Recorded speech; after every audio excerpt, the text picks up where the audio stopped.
चलो अमे आई गया है शामળાજી मंदिर। अमे दर्शन करीने बहार निकली गया है कारण के अंदर फोटोग्राफी करवानी विडियोग्राफी करवानी मनाई है। आ सुंदर मंदिर है श्री શામળિયાજીનું। आ रूही आवी रही है।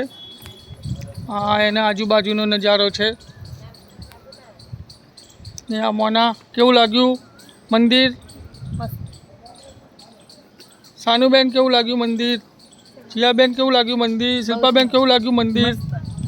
ने आ मोना नजारोनो आनंद लेती खूबसूरतीनो नजारो माणती શામળાજી મંદિરમાં આવીને બહુ ખુશ લાગે છે। શામળાજી કીધું, શામળાજી। અને આ રૂહીને બહુ મજા આવી ગઈ છે। જોરદાર મંદિર ને સાનુ તેને લેવા ગઈ છે।